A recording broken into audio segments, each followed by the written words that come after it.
All right, we're live, baby. Awesome. So let's get straight into it.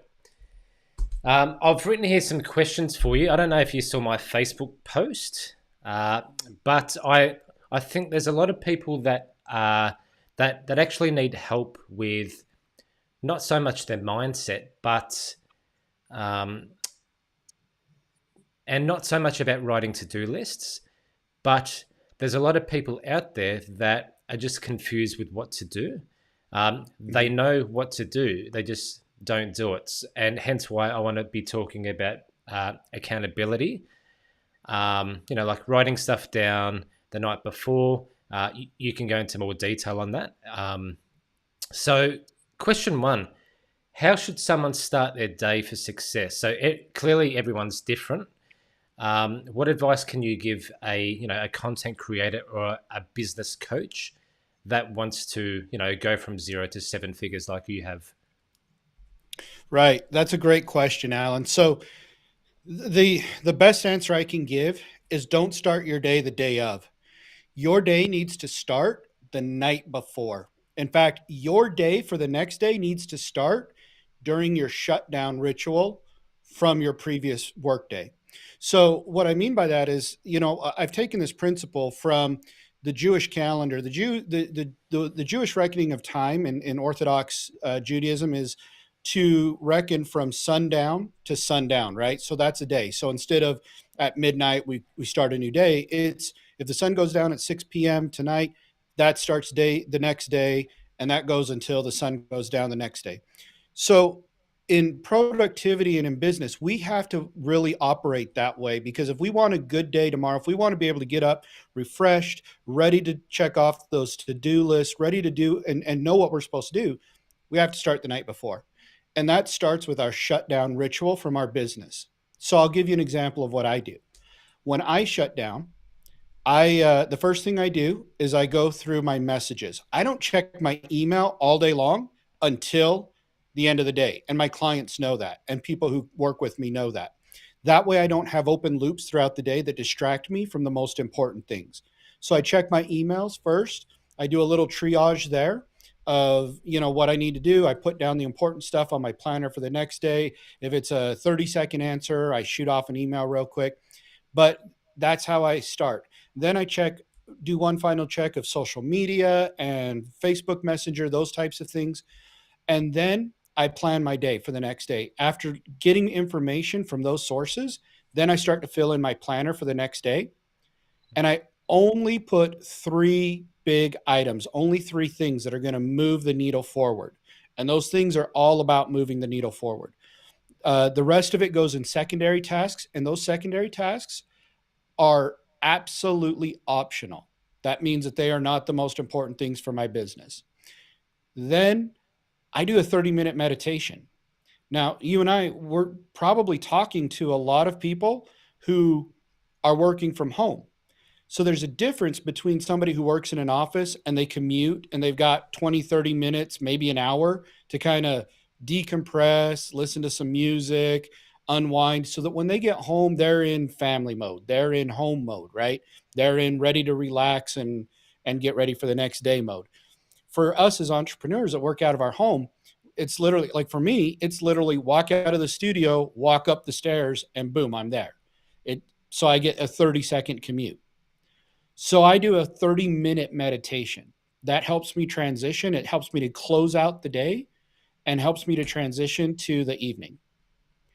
In doing that, I become ready for the next phase, which is rest and relaxation and rejuvenation. And so then I spend my evening very intentionally. I do things, there's still somewhat of a schedule, somewhat of structure, so that it's not just flop on the chair, turn on Netflix, and then zone out until 2 o'clock in the morning. I have a specific amount of time before my evening ritual to go to bed. I start to go to bed and I have a ritual that helps me to calm down, things like turning off electronics, reading, obviously brushing your teeth and the hygiene things, but also things that help my mind to relax, so that when my head hits the pillow, I'm telling you, Alan, when I go to sleep, it's literally like if I'm still awake for more than 30 seconds, it's like something's wrong, right? Really? Well. So, yeah, I mean, I hit the pillow and I'm ready because I go through an hour long process that helps me to prepare for that. So that, which most people don't think of. Most people don't do that. They watch TV right up to the moment that they go to bed, or they are busy, busy, busy, or they're shooting off emails or social media or something that's keeping them engaged Mm. right up to the moment of sleep. So here's the other thing that most people don't do. Let me ask you, Alan, do you set an alarm to wake up? No, because I've got an annoying bird outside that wakes me up at 5 o'clock every All right. morning, So and you've I got a hate it. bird. You're one of the lucky ones. But most people set an alarm. They have a wake up. They know, man, I got to wake up tomorrow at 6 a.m. or I got to wake up at 5 a.m. I got to wake up. What they don't think about is setting a bedtime. Mm, They'll watch TV till midnight and know that they got to get up at 6. Well, then they're only getting 6 hours of sleep. So it's so important to get that amount of sleep. If you get 6 hours or less of sleep each day, after 2 days of that, you begin to operate as though you're legally drunk. mm, Would you want to operate in your business plastered? I don't think anybody would. Science has proven that. mm, So you need seven, a minimum of seven. The human body needs a minimum of seven, anywhere up to a maximum. And yes, there is a maximum because you can sleep too much, a mm, maximum of not 9 hours. So you need to figure that out. And then you need to set, for me, I have to be in bed. I have to be asleep, not in just in bed. Because again, there's a difference, right? There's being in bed and then mm. actually being asleep. I have to be asleep by 9:30 so that I can get 8 hours and wake up at 5:30. And I wake up feeling refreshed. I also use a sunrise alarm clock so that I don't have harsh noises jolting me awake. But that's where it's important for your productivity to start the night before. And again, part of my Mm, shutdown routine is planning for the next day. It is thinking about that prior to going to sleep. Part of my evening ritual is to meditate for about 5 minutes and visualize the tasks that I have to do the next day. I do this right before going to bed because your brain's actually more active while you're asleep than it is while you're awake most times. And it's processing information that you've given it. And if you give it that information, it'll take what you have to do. It'll literally work the problem out while you sleep so that when you wake up, you're ready to go. You're ready to mm. jump in and get to the problem. So Yeah. that's the way. And then the next morning, you wake up. I have a morning routine that sets me up. It includes meditation, a personal devotional, some prayer and scripture study, and time with my family. And then I have a workday startup, which again transitions me so that I'm not still lagging back in the family time. I'm at business time. I don't have that commute to get in to the zone, right? So I Mm, take about mm, 30 minutes to get into the zone. And that's reviewing my day. That's again about a five. I do about a 5 minute meditation. I review my day, what I have coming up. I visualize myself accomplishing those goals.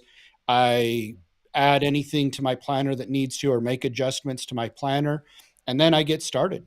And so that's a long answer to your question, but that's what it's a long process. Unfortunately, entrepreneurs think they can just jump into the day, and you can't. You really mm. can't. Your brain needs all of these steps so that you can be the most productive, especially if you work from home. Yeah. Like that. Great detailed answer. Can we go over your shutdown routine? So Yeah. obviously this is where you meditate, you unwind, but at what part do you write your to-do list for the next day? So you're talking about the biggest three things that are moving the needle forward. Right. Do you do that before you meditate and wind down, or is that something you do after? Because like what I'd love to do is people that are watching this, whether it's on the live or next week, something that they can implement in their life. Um, so yeah, let's go more into detail Yeah. onto this shutdown routine. Absolutely. Great question, Alan. So, the first thing that I do is I check my emails.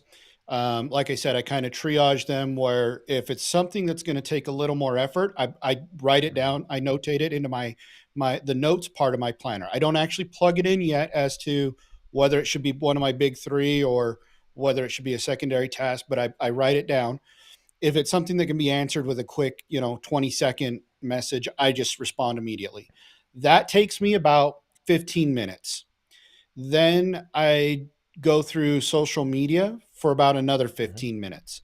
I make sure that I've responded to comments. I make sure that because I don't want to be on social media when I'm with my family. So that's my personal way of being like, okay, Mm. in fact, you've noticed as we've messaged, I'm sure you've noticed that sometimes you'll send a message and it's like the next day that I answer. It's because I've shut down for that day. I'm not checking my messages. I'm not Mm. checking my DMs. So that's Also, part of the shutdown. you're playing hard to get, but Yeah, it's right. I am. I do play hard to get. You're right. yeah.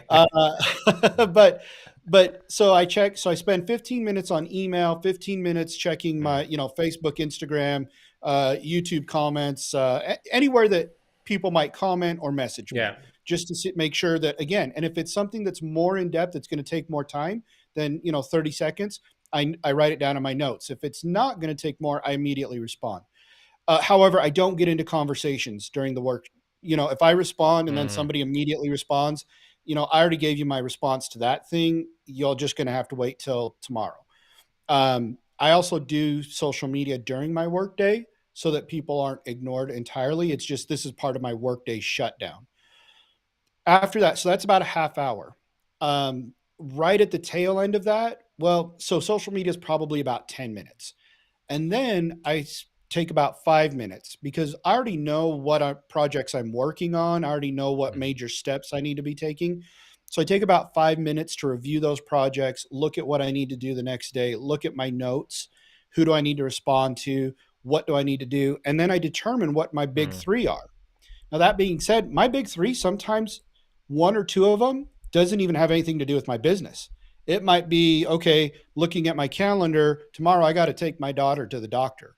So that's one of my big three, right? I got to do Mm. that. I'm not taking my daughter to the doctor is not going to be a secondary task, you know? Mm. Um, so it's okay to do that. But if there's nothing going on, if you've got the whole day clear to work on your business, then you've got to decide what are the three most important things to do. So the way I break it up is I have a daily big three, a weekly big three, a monthly big three, a quarterly big two or three, which then leads to annual goals. So by reverse engineering my annual goals that way, I can literally connect what I'm doing during the day to my annual goal and breaking it down, reverse engineering to the quarter. What milestone do I Mm. need to hit the quarter? What milestone do I need to hit in the month? What milestone do I need to hit in the week? And then what milestone do I need to hit in during the day? And so I can attach those things. And so I write those big three down. Then I write down secondary tasks. These are the things I can do in between, if I'm waiting for videos to finish editing, or I'm waiting for my editor to send something to me, and I can respond to some emails during that time or do something Mm. else so that I'm continuing the process of being productive. And then after that, so I have in mind what my three tasks are for the day. I just went through them, just wrote them down, and I do use a physical planner. So I just wrote them down. Now I go and I have a recliner in my office, and I sit in my recliner. I turn off the lights, I kick it back, and I meditate for a half hour. I Yeah. put on noise canceling headphones, completely immerse myself in some music that helps me focus on meditating. And I think about, again, I close out the day, kind of give myself a little celebration of what I've done. I think about what I'm going to do tomorrow. And then I think about the phase that I'm moving into, which is husband and dad, so that I can leave all work behind. I leave my phone Mm. downstairs. I leave my work phone downstairs. I shut my computer off. Everything can just be focused on where I want to be present, to be there with my family. One of the things that I got asked was, you're so busy as an entrepreneur. You're going out, you're speaking, you're going on podcasts, you're building your business, you're coaching, you're doing all of these things.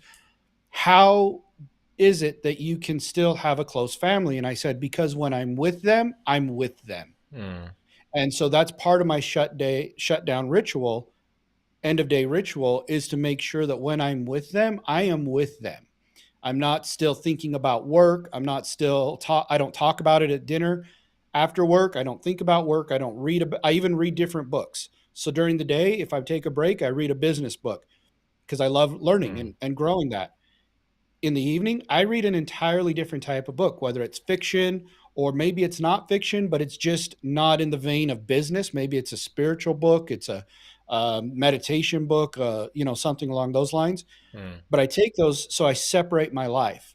And that way, when I'm with my family, when I'm there, I'm present. When I'm there instead of still thinking about it. I don't. So my rules are don't talk about work, don't think about work, don't read about work, and don't do work. And that goes for my weekends as well. So that's my day. That's my and I do have to point one thing out. One of the reasons I do that is because I literally, when I plan my week, I block off that time. When I'm done with work, that time gets Mm. blocked off, and so does the weekends. And those are appointments. Those appointments are just as important and sacred to me as this appointment that I made to be with you today. So when people say, "Hey, can you meet at this time?" If it's during the weekend, if it's during my off time, I just politely tell them, "I'm sorry, I'm previously engaged at that time. I Mm. already have an appointment."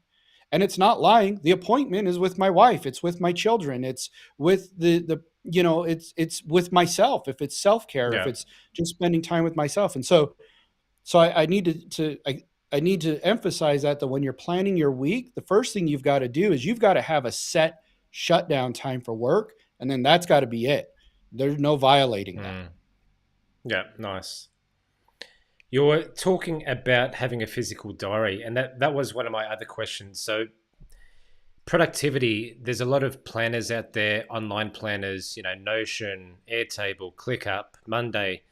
Um, do you recommend people use an online plan? So that could be more beneficial for the planning, like your big three for that day, for that week, for that quarter. But in Mhm. terms of day to day stuff, why would you recommend a physical diary or a planner versus an online? Well, so first, the reason why I would recommend a physical planner or diary is because I sell the purpose driven planner. It's a physical planner. It's one I designed, I use, and I sell it. Our company sells it. So obviously, I'm going to recommend that. But I do also use Google Calendar. So I use a Mm. hybrid system. The reason why I like the physical planner, because even in the planner, there's a space there to write not just your to do list, but your schedule in the planner that I've designed. And if you use a planner, I recommend that you not only have a to-do list, but also an agenda or a schedule where you can write things out.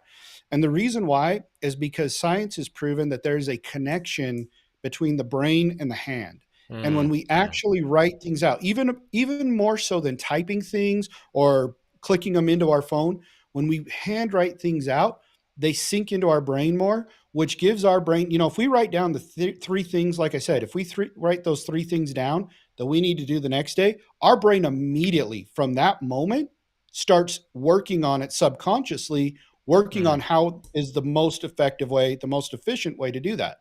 I'll tell you a secret. Our brains hate burning calories, right? Mm. Our brains were designed from an evolutionary standpoint because let's think about our ancestors. They never knew, it wasn't like today. They never knew when their next meal was going to come, right? Mm. So in between the gathering or the hunting, they had to conserve calories. That was what the brain evolved to do, was to conserve calories, meaning, hey, thug the caveman, don't climb over the rock. That burns too many calories. Just walk around it. You're walking on Mm. flat. You don't have to climb, and you'll get around it and you'll be fine, right? So when we give it a task, we say, okay, tomorrow I need to record a podcast, or I need to edit videos, or I need to do whatever, right? And we've written it down. The hand connects it to the brain. The subconscious starts thinking, okay, how can I get this task done in as few hours as possible, burning as Mm. few calories as possible, and still have it done effectively? And so our brain is a magnificent efficiency machine if we'll let it be. But we've got to prime the pump. Mm, We've got to give it that, and writing it connects that and gives that to your brain. Even if you don't do what I do, where right before sleep you think about those tasks, that's the only time that I go back to business after stopping work is right before bed. I think about my tasks for the next day, meditate on them for a minute. Even mm, if you don't, the fact that you've written it down, your subconscious is already connected at, it's taken it in. But absolutely, I use Asana. I've used Slack. I've used ClickUp. I use Google Calendar and Asana primarily right now as a hybrid system mm, because I do have a team, and so it's easy for my team to look in Asana and see what they need to do, what I've put in there, or for me to look and see what they've accomplished. But we transfer what's in Asana, we transfer what's on our Google calendars back into our physical planner because it does solidify that in the brain, and it does keep us more connected to our goals versus just using a digital and relying on just the alarm going off or just mm. a reminder on our phone. Yeah, nice. Back to the Netflix thing. So yes, our brains um, hate burning calories because it's for survival. Like we need energy. If we can save energy, our brains will try and save as much energy because we need that for ourselves. Mm-hmm. Hence, to survive. Do you think that's why? So people at the end of the day, they switch off, but then they watch Netflix for 2 3 hours, or they watch stupid TV for 2 3 hours. They're saving energy, but at the same time, nothing's getting done, so they're not being productive. So, do you think meditating for 30 minutes? So, like, let's just say someone finishes their work and they finish at 6 o'clock. Yeah, most Mm-hmm. people will, maybe go for a walk outside, or they cook dinner, they watch Netflix until 9:30, 10 o'clock. So they waste 3 4 hours, but for them, that's saving energy. But then that doesn't actually make sense because they're saving energy, but then they're going to bed. Yeah. So here's the thing. Here's the fun thing about that. Uh, People think that they're conserving energy and maybe physically, but they are actually stressing their brain out more when they watch 2 or 3 or 4 or 5 or Mm, 6 or 12 hours of when they binge watch TV. And here's why. Again, everything that I do and everything that I teach is based in science. And what they found is for you to focus on a show, even on your social media. So you're sitting there, maybe you're not watching TV, but you're scrolling through your social mm, media.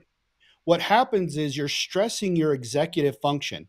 You're scrolling on your social media and you have to make millions of micro decisions like that. Do I like Josh's post? Do I comment on his post? No, I don't. Should I click this article? Should mm. I read? Then within the Yeah, yeah. article, there's all these other links.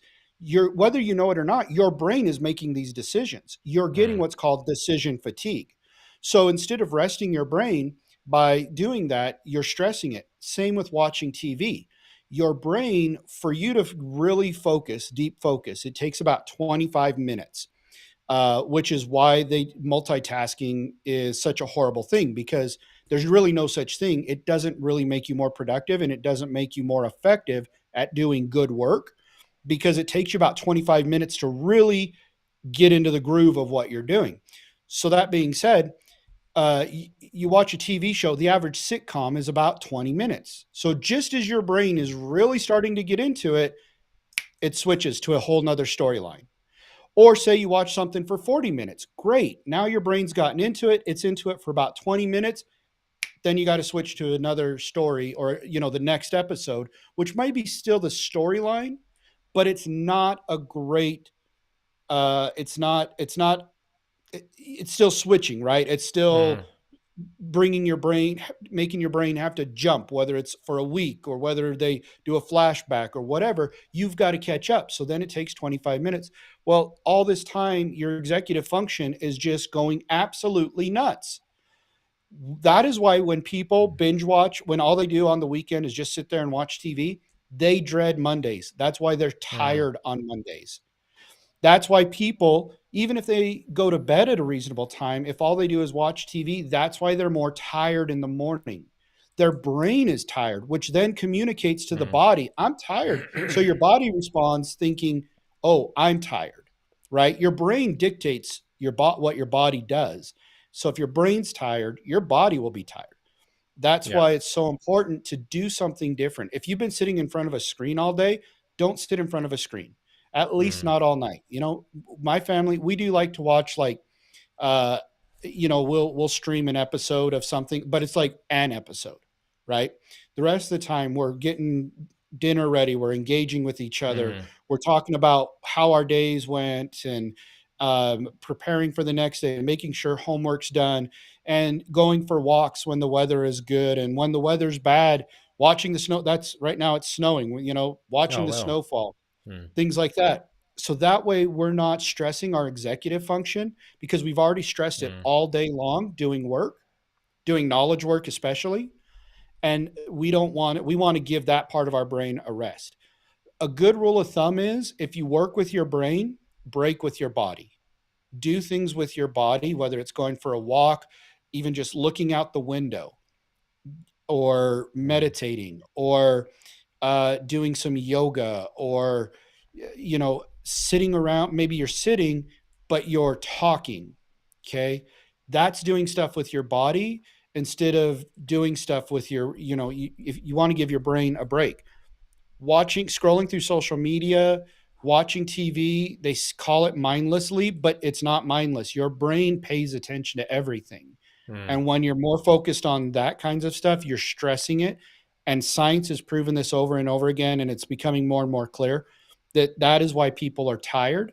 And that's why your day starts with what you do the evening before and how you use that time. And again, I'm not saying, listen, I love Star Trek. Look, right behind me, I've got the Starship Enterprise up on my wall, right? I love a good Star Trek marathon. When I'm sick, I'll do nothing but watch TV, Mm. because, I can't get out of bed. I can't focus on reading a book. And I'm not really watching. It's more just the noises on, right? So I'm Mm. not saying that there aren't times when that's appropriate. I'm not saying that you can't watch a TV show, or even two. But getting sucked into the binge watching, it gives you false dopamine hits. It stresses your executive function, and it does Mm. not prepare you to have a good night's rest so that you can have a good day the next day. Yeah. Got it. That was good. What? So let's go back to the TV thing.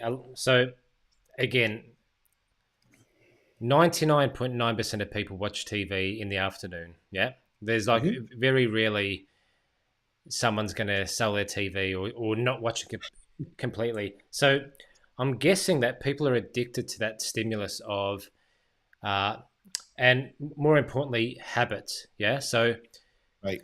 I imagine, when you were talking before about eating dinner or even looking out the window, I imagine my girlfriend and I sitting there at the table.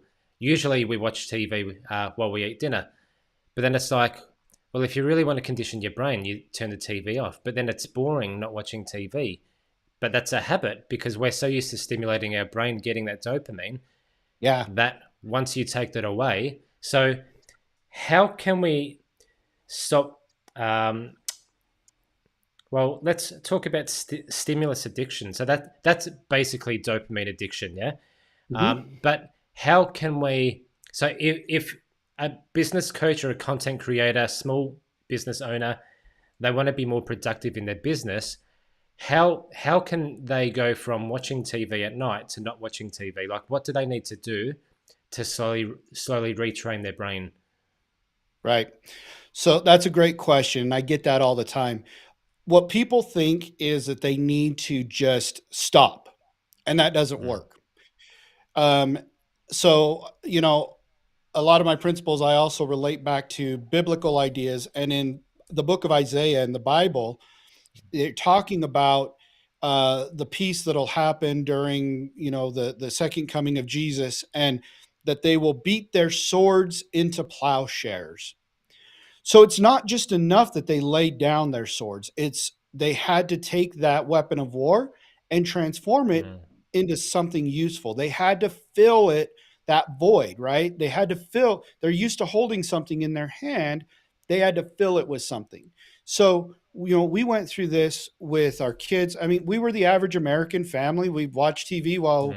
we ate. We watched TV right before bed. We had TV in our bedroom. The kids had iPads on, and screen, right? And as I discovered this and started doing my research and learning this, and we said, okay, as a family, we need to change this, because it is what you're doing is you're giving yourself false rewards, those dopamine hits. Rather Mm. than getting a dopamine hit for legitimately doing something awesome, you're getting a dopamine hit because somebody clicked like on your post.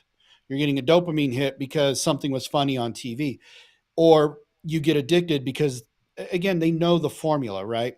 By the way, I know I'm sitting here saying don't watch TV, but if you have Netflix, Mm. go and watch the show The Social Dilemma, where it talks I've about watched the that. Yeah. science, where people actually, you know they're programming these things to make you addicted just as Mm. badly as drugs or alcohol or anything else. So what we found was we had to say, okay, it's not enough to just say, okay, no TV. We had to change it up. We had to find things. So dinner became, yeah, no TV during dinner. So we're all going to, instead of eating, sitting in the living room, or having a TV in there, we made sure dinner was always at the dining table. We made sure that we as parents had questions to engage our kids, so that there was conversation. Mm. So it wasn't just silent, head down, scraping the plate sounds, Yeah. so that we could engage with them. We also started to include them in things like we had to prepare dinner, might as well include the kids as part of that.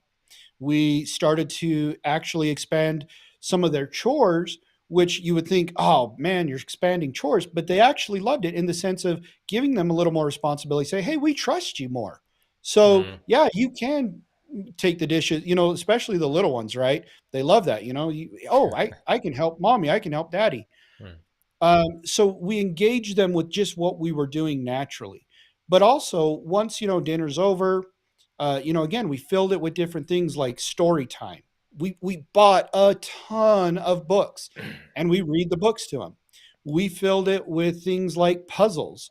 We bought a bunch of Mm. puzzles. We bought a bunch of card games and board games, and we filled it with those things. Like I said, we still watch an episode or two probably every night, every other night. We do that. We haven't eliminated it, but what we've done is we've put it in its place for Mm. something to be temporary entertainment at an appropriate time, rather than a 24/7 companion. Yeah. And by doing that and replacing the time, not just saying no screens, but saying, what can Mm. we do to replace the screens that are still entertaining, that are still fun, that will engage the children and engage us with them? Again, I always tell people, stop existing, start living. Existing is being a zombie watching TV, even if your family's all there. How many times, anybody watching this, I'd love for them to leave in the comments, how many times you've had the TV on, Billy's had his phone, Susie's got her phone, mom's got the iPad, dad's got his phone, all Mm. watching different things, and you've still got the almighty altar of your TV on. Nobody's paying attention, right? So nobody's engaging. You're just a zombie. You're not really living. Mm. We've found that we're living and experiencing things and creating, and our kids are hilarious. I had no idea my children were so funny until I started engaging with them. And I'm like, where did you learn that? How come you're saying that? Where did that saying come from? I'm like, oh my gosh, you guys are hilarious. I would never know that if I were still like, here's your iPad, leave dad alone.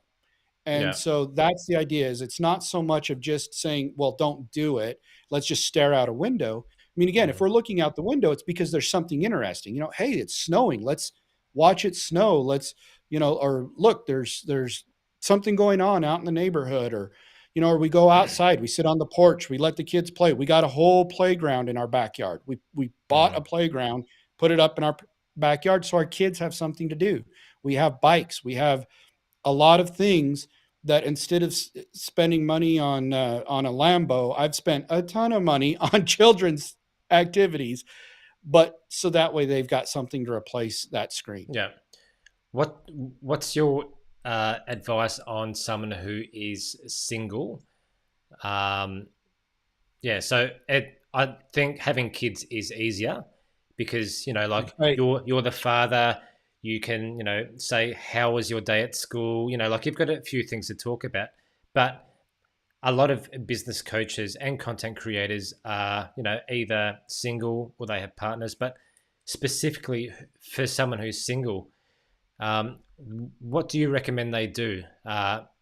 Do they watch TV? Do they sit at, eat dinner and listen So to some motivation stuff? that is a great question, Alan.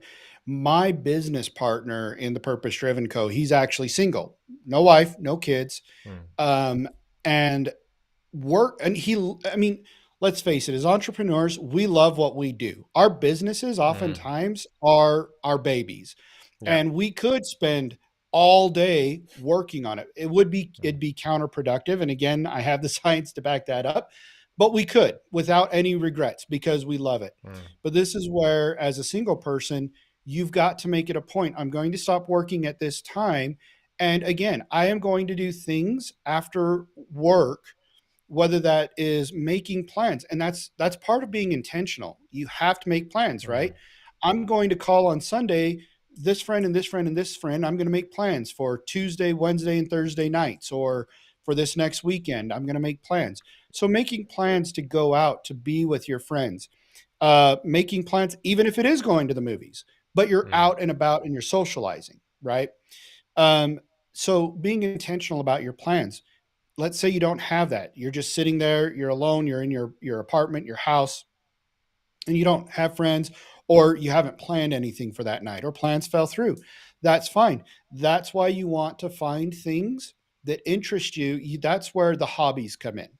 I have one client that he doesn't shoot, but he loves to collect guns.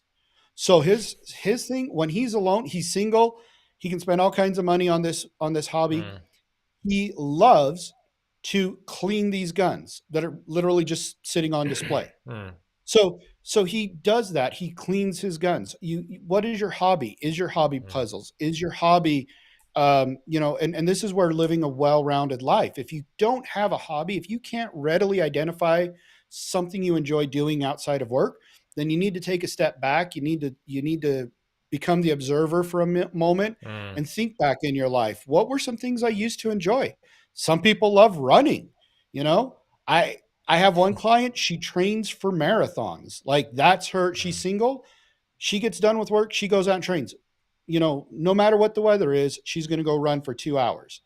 Hey, that's awesome. That's great. Not my cup of tea, but that's yeah. what she does. So that's where the hobby part becomes so important. As a parent, we don't really get time for because the kids are basically our lives, especially when you're Mm, like myself and you've got 6 children and they're from 17 down to 3 years old. But when you're single, that's why it's so important to develop those hobbies. It's also important because if you do get married and you do have children, and when those children grow up and they get out of the house, or they become more independent, you have more time to yourself, you need something to go back to so that you don't fall into the trap of, well, they're all teenagers, they're all out of the house, I'm just going to watch TV. mm, So I have hobbies that I love. I may not engage in them as much as I want to or as regularly, but they're there so that when I'm at a point that kids are either taking care of themselves, or they're out, or mm, they've moved out of the house, that I've got something to fill that time with, and I don't just default to scrolling or yeah. TV. Yeah. Nice. I also researched, this was years ago, maybe 5 years ago, that people actually watch TV, so movies, sports. So subconsciously, people actually get addicted to watching movies and sport Mhm. because they put themselves in the character, so then they can actually save energy. They don't have to try. So most people want to be a famous movie, actor, or a famous singer, or a famous footballer or whatever. But it's easier for them to watch it on TV than to Mhm. actually try in real life, go through the pain. Um, yeah, I thought that was very interesting how people get addicted to watching sport because they can see that they put themselves into that sport. Like Michael Jordan or LeBron James or whatever it is. It's like people put themselves into that character, and subconsciously that is them playing. Hence why they're so in love with these people instead of Right. actually doing it. Like if you love basketball so much, you would train to be a famous, but people don't because it takes Right. energy. Maybe they're not tall enough, so it's easy for them to sit on the couch, not be lazy, but to Well, save energy. and it comes back also to what we just talked about. It does Mm, give you dopamine hits. You do, so again, I just like moderation in the business, you have to be have moderation in your hobby. If your hobby is watching football, that's great, but don't let it take over your life. Don't mm, become addicted to watching your favorite athletes score the touchdown. Go out and score a touchdown, even if it is just a bunch of other fat guys that dads or whatever running around in at the park, yeah.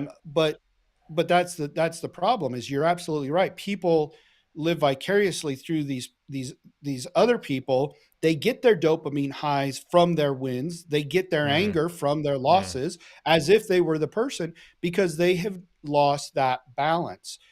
yeah. They've, like I said, it's not bad to watch TV. You've got to have balance, though. It's not bad to work on a business, but you've got to have Mm, balance. And it's just like that with a hobby. Whether your hobby is even your hobby, if it's not watching sports or it's not watching movies, but it's something physical, even that can get out of hand where you're spending too much time on that aspect and you're not giving yourself enough balance to have a social life or enough balance to get the proper rest or the proper nutrition. mm, So you're absolutely right, and it comes back to that. When your favorite athlete scores, you get a dopamine hit, and so mm, you can easily become addicted to living vicariously through that person. When your favorite actor is on the screen and he gets the girl or she gets the guy or Indiana Jones gets the treasure or whatever, mm, you get mm, a dopamine hit. Hollywood knows this. That's why they have formulas to create movies. yeah. And so the danger there is that you become so addicted to movies that that's where your whole life is spent, Mm, and that mm. you're again trying to live vicariously through these things versus actually going out and doing something. And yeah, and as you said, you're not actually living. You're almost living a fake life, Yeah. and you know that, but it's almost like you tell yourself, yeah, like you lie to yourself.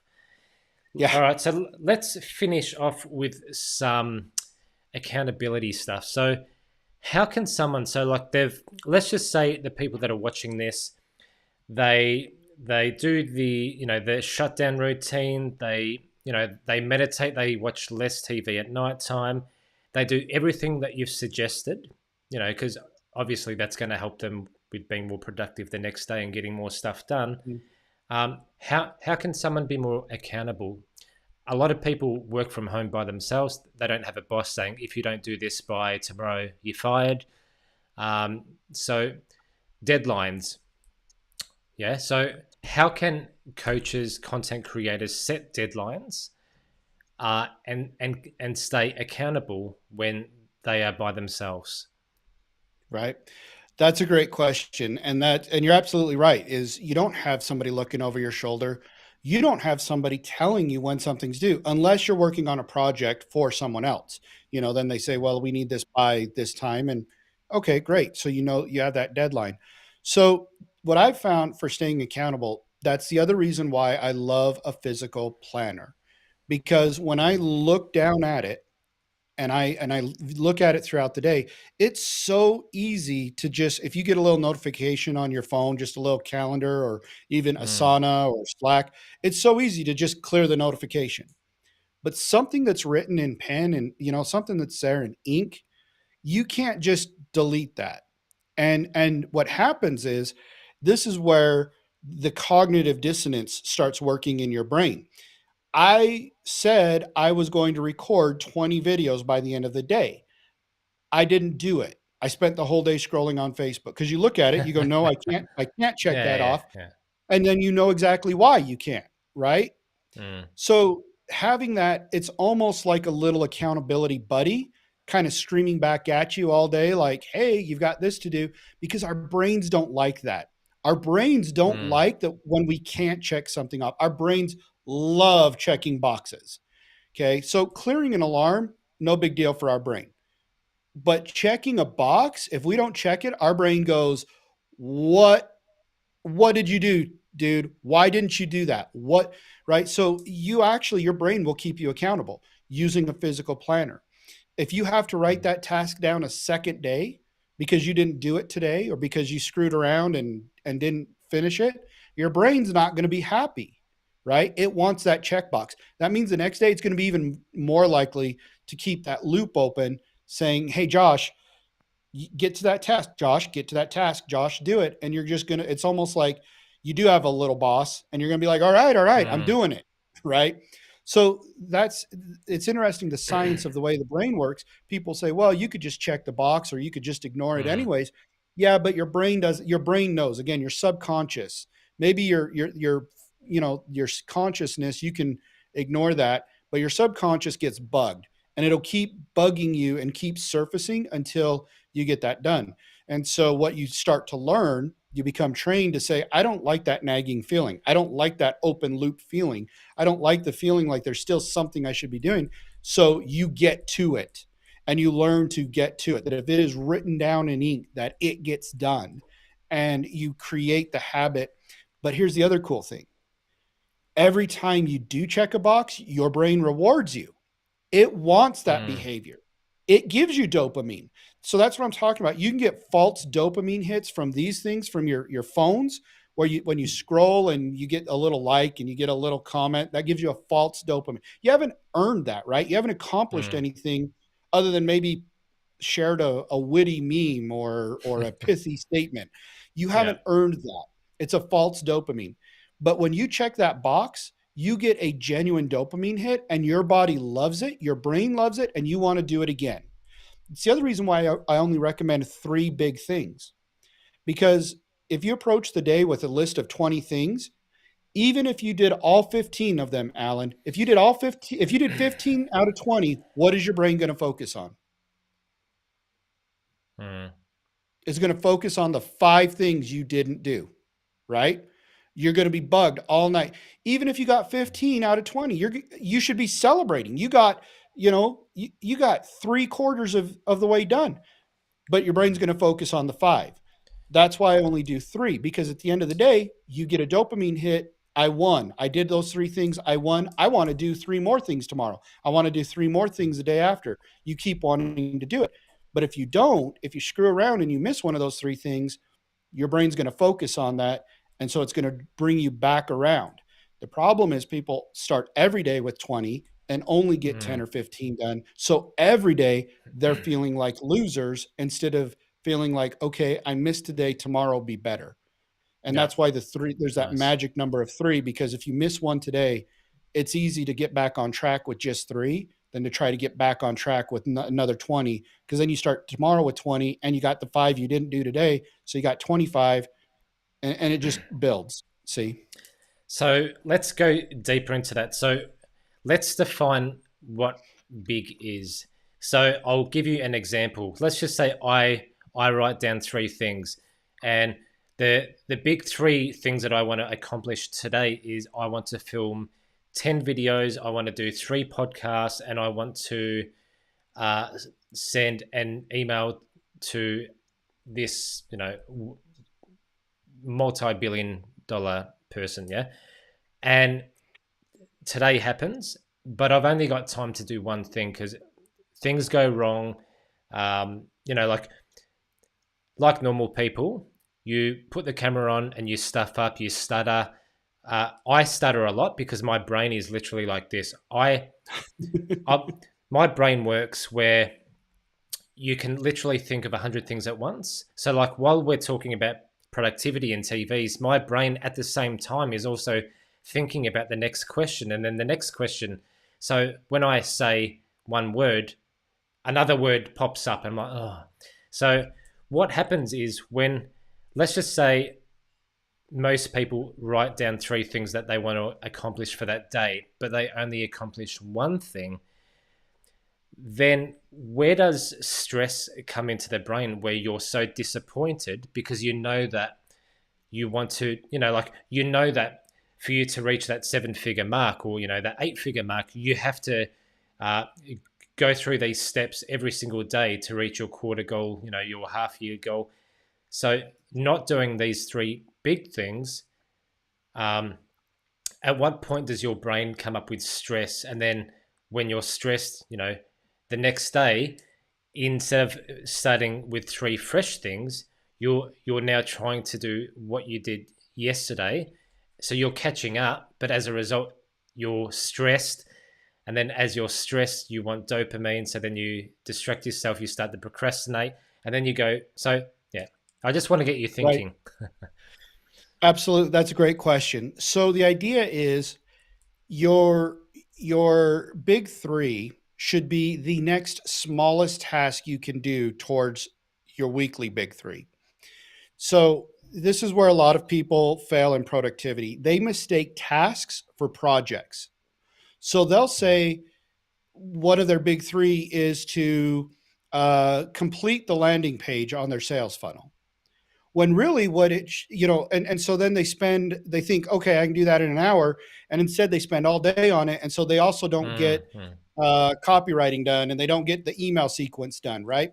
When really, instead of that's a project, doing Mm-hmm. your landing page for your funnel, that's a project, right? Or your sales page. Let's say, because landing pages are usually a lot more simple. So let's say your entire sales page that you want it completed, and that's one of your daily big three. Well, that's a project. So let's break that down into smaller components.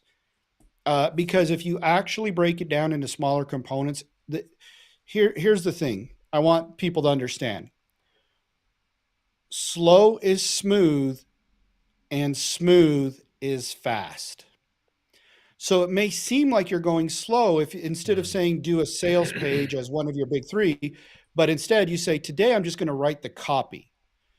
Tomorrow, or maybe your big three are components of the sales page. I'm going to write the copy. I'm going to find the graphics, and I'm going to uh, create the Calendly link, or I'm going to create the sales link or something, right? So smaller components of the sales page. Instead of saying I'm going to do my sales page, I'm going to do this project, and I'm going to do this project, because that's what you're saying. When if it's taking you more than the day for that task, you're probably creating projects, not Mm. tasks. Nice. Tasks should be like one or two steps. Writing copy is one thing. It's you're going to sit down, you're going to type up copy. It's not a multi-step thing. Finding graphics, or editing the main graphic. Again, just the main Yeah. graphic, not even other graphics, right? Editing the main graphic. That's one step. And if you can do that consistently, you're going slow, but you're going smooth, which is actually going to go faster, because when you go slow and smooth, you get things done. When you try to go too fast, when you try to do a project, exactly what you said happens. All of a sudden, things start piling up. You start getting down Mm. on yourself. You start feeling like a failure. You go, why can't I even accomplish three things? Josh said just do three things, and I can't even do that. I'm a horrible mess. I'm just going to grab Facebook, and I'm going to disappear into Facebook, and I'm going to Yeah. post on Instagram to make Clean my people think I'm guns. rich and famous, even though I'm not. All of that, you just devolve Yeah. into a big hot mess.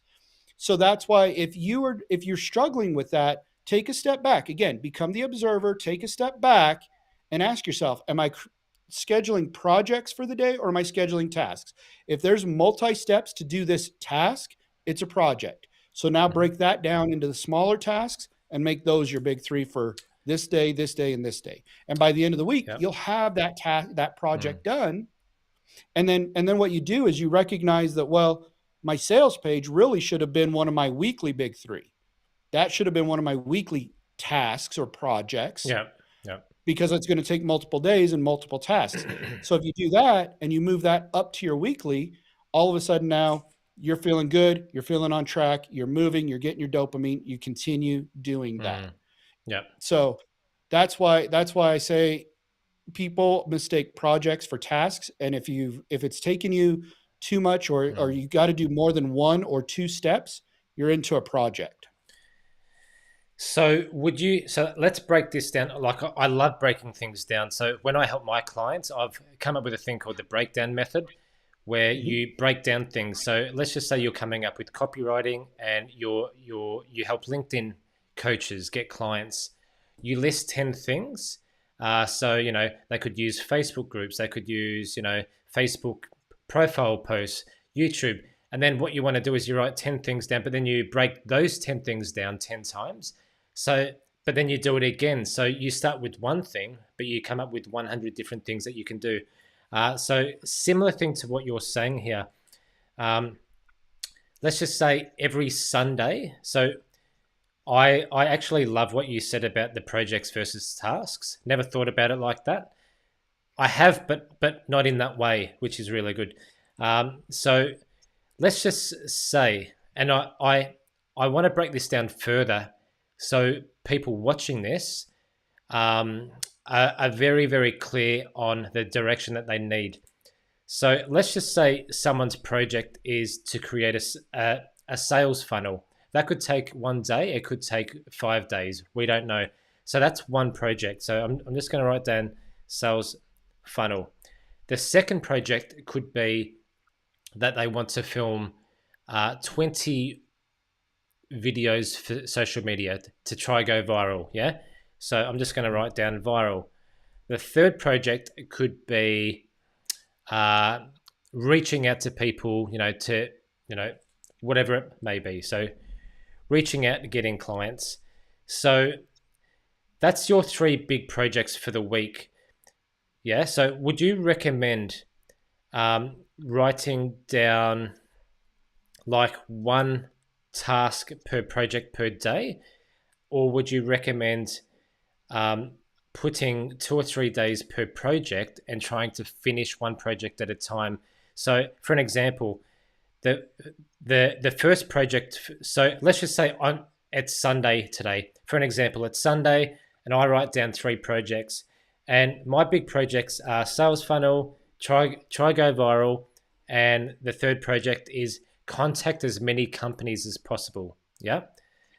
Do I start with the sales funnel and then finish that and then move on to the videos? So step by step, or would you do one task each every day? So that's a great question. And as far as the basics of that question of, I've got 3 projects. Should I work all on them all on one day, or should I Mm, spread them out? And it's really a personal preference. I do tell my clients this because I get that question from them: is remember your brain does not like task switching. So if you can mm, spend a whole day working on your sales funnel versus like, I'm going to spend an hour and a half on the sales funnel, an hour and a half on the podcast, an hour and a half on mm, my, contacting clients. If you can spend a whole day, you avoid that task switching and the executive fatigue that comes along with it. Your executive mm, function fatigue. So I do like what I call mega batching, where I'll say, okay, these 2 days are sales funnel days. These 2 days are podcast days, and this day is left for the final project, the contacting clients or prospective clients, whatever it might be. So that way you're spending that time doing it and not switching back and forth and switching back and forth. Now, that being said, here's the really cool thing about people's brains as they do work differently. Some people can't mm, focus for 6 hours on one project. They have to switch. They mm, get about an hour and a half into it, and then they're just sitting there looking at a screen like, what the crap am I doing? mm, So again, take into account your personal style and go, well, so we have what's called ultradian rhythms. I think I've mentioned them before, mm, where they're about 90-minute cycles. Some people can take those 90-minute cycles and then take a break and come back and keep working on the same project. Other people need to switch. So at that 90-minute mark, take your 20-minute break. If you work with your brain, break with your body. Go for a walk, go do a chore, wash some dishes, go pet your dog, or even just go lay down for a minute and just let your body just completely relax where you're breaking with your body.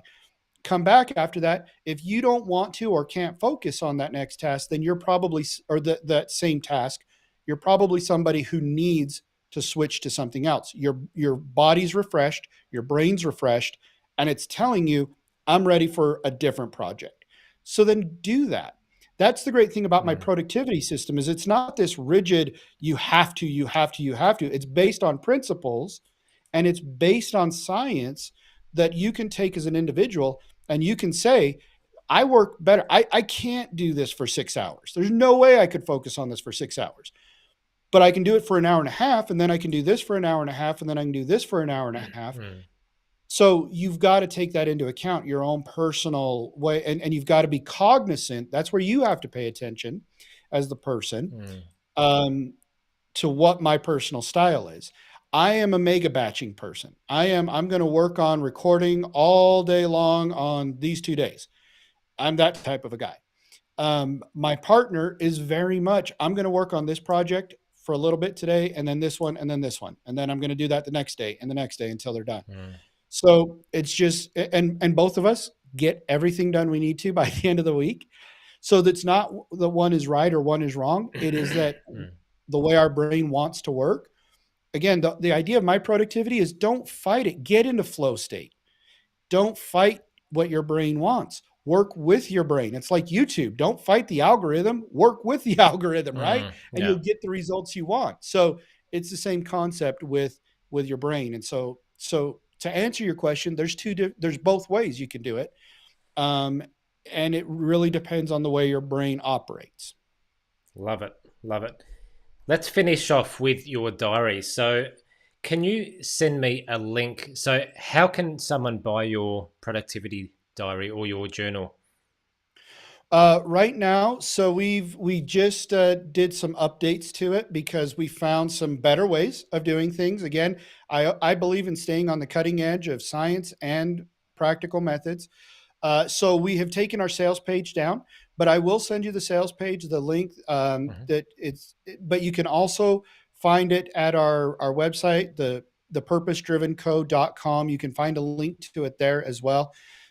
Or you can just send me a message on Instagram. My personal Instagram is at jallenhull. That's Mhm. JALLENHULL. Or you can message me on Facebook. Again, I go by J Allen Hull on Facebook, and you can find me. That's my handle. There is at Mm. J Allen Hull. I'll So add in all the links as well on YouTube yeah, so people can so reach so out. you, so you can reach out to me personally, and I will get you the information on how you can purchase that.